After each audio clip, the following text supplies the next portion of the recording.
Nyelekit, Habib Kribo bilang Anies Baswedan mirip pelacur hingga mental budak. Bahaya kalau jadi pemimpin. Saya heran nih dengan gubernur Anies ini. Gubernur lain tuh tenang kerjanya pakai akal. Karena apa? Nggak punya ambisi mau jadi presiden. Jadi dia hati-hati dengan wilayahnya. Dia bangun dengan tenang. Ini cuma mau pencitraan aja terus dipaksa dipoles. Sampai dengar suaranya tuh Anies sampai saya mau pecah. Karena apa? Nggak ada yang enak. Kalau didengar musik tuh nggak ada yang enaknya lah. Tapi masih bisa bersilat, jalan-jalan ke daerah lain, merasa gubernur sukses, jasa sukses. Apa sukses? Anda nih kalau dibanding dengan Ahok, nggak ada 10%-nya dari kehebatannya Ahok. Ahok tuh spektakuler. Hanya karena beda agama, nggak ada urusan.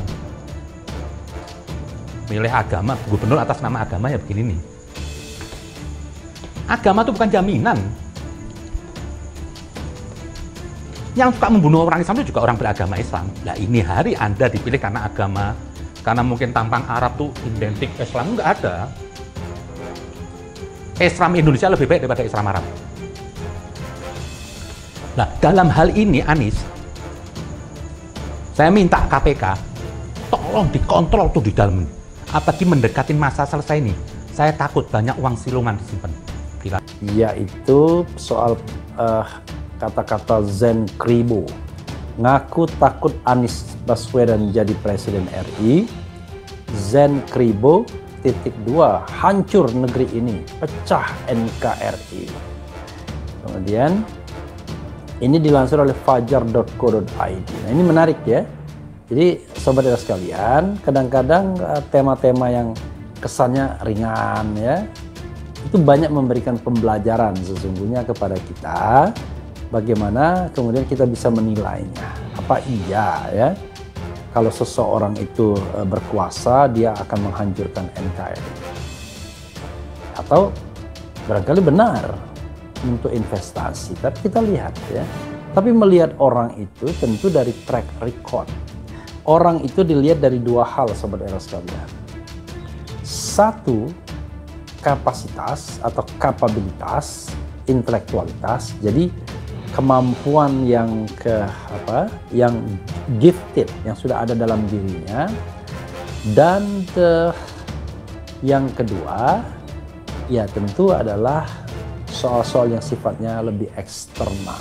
Pegiat media sosial Zain Asegaf atau yang akrab disapa Habib Kribo dikenal sebagai sosok yang kerap mengkritik ex-gubernur DKI Jakarta, Anies Baswedan. Bahkan kali ini Habib Kribo menggunakan istilah yang cukup pedas, yakni pelacur hingga mental budak. Hal ini Habib Kribo sampaikan ketika mempermasalahkan kunjungan Anies dan keluarganya ke London beberapa waktu lalu. Diketahui Anies mengunjungi London karena mendapatkan penghargaan sebagai anggota pendiri Dewan Penasihat Internasional di Institute Study ASEAN Oxford University. Kendati pergi untuk menerima penghargaan, Habib Kribo menyebut Anies sebagai seseorang bermental budak. Saya itu kemarin lihat Anies berkunjung ke London, terus ke Eropa ini. Saya pikir nih mental budak ini orang, sebentar-sebentar Anies ke London dapat penghargaan dan sebagainya. Demikian ungkap Habib Kribo. Kita ini lagi perang ekonomi Indonesia nih ya, kita lebih dapat tekanan dari Eropa, ngapain Anies berangkat ke sana? Itu kan mental budak hanya menyembah. Demikian lanjutnya. Situasi inilah yang membuat Habib Kribo cemas bila Anies menjadi pemimpin Indonesia di masa depan. Ini orang kalau jadi pemimpin besok akan habis ini sumber daya alam dijual ke sana. Tutur Habib Kribo. Kualitas inilah yang menurutnya jadi kelebihan Presiden Joko Widodo. Pasalnya Jokowi dinilai sebagai sosok yang tidak takut kepada siapapun termasuk menghadapi Eropa yang menggugat larangan ekspor nikel. Sementara Anies menurut Habib Kribo dianggap siap menjual dirinya dimanapun dia berada. Kalau Anies belum apa-apa sudah kayak maaf ya pelacur lah. Dimana tempat dia akan menjual dirinya, ini berbahaya nih orang kalau jadi pemimpin. Tanda Habib Kribo yang bahkan tampak tidak cemas kendati kritikannya terhadap Anies terkesan sangat keras.